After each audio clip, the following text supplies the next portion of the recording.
Okay, so today's topic is cervical cancer. So it has got an incidence of around 24 in 1 lakh population.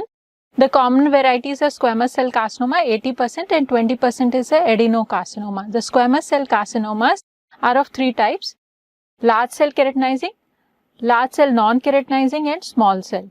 Among the adenocarcinomas, it can be endocervical, clear cell, adenosquamous or adenocanthomas.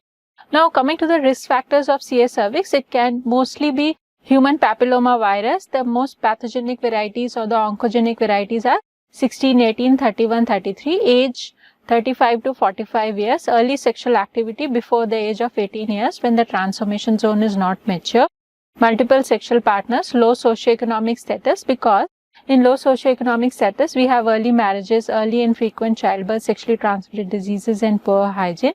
Smoking, immunosuppression and CA cervix is a causative factor. Other immunosuppressive state, HIV infection, herpes infection, genital warts, long-term use of oral contraceptives and progestrogens have also been the culprit for the development of adenocarcinoma of endocervix. In utero, diethylstilbestrol exposure in the female offspring has also been associated with development of cancer cervix. Now, to look at the lesion macroscopically, the gross growth of the cancer cervix can be an occult growth, that is hidden or not seen. It could be a proliferative friable growth, which is also called as the exophytic or the vascular or fungating or irregular growth.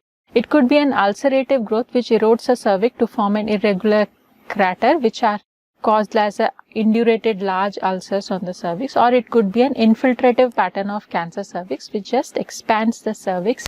It is also called as an endophytic growth and makes the cervix barrel shape and hard in consistency.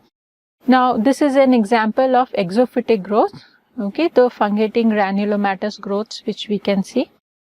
Now this is an example of an endophytic growth which occupies the endocervical canal. This is also called barrel shaped cervix. And this is an example of an ulcerative growth with an irregular margins.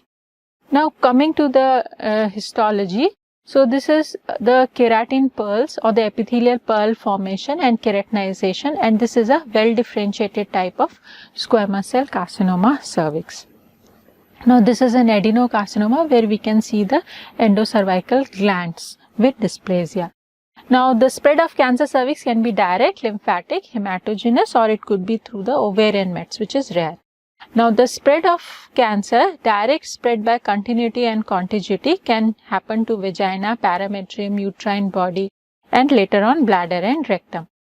Now, the spread of cancer can also happen by lymphatic spread by embolization and permeation. So, mostly it goes to the parametrial lymph nodes, obturator, which is also the sentinel lymph node, external iliac, internal iliac, sacral. And among the secondary group of lymph nodes, there are the common iliac, para-aortic, inguinal and the left supraclavicular lymph nodes.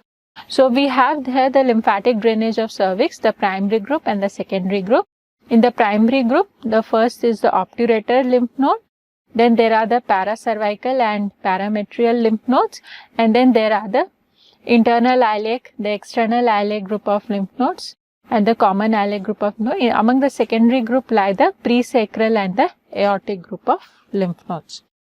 Now there can also be a hematogenous spread by vascular embolization to lungs, liver and bones.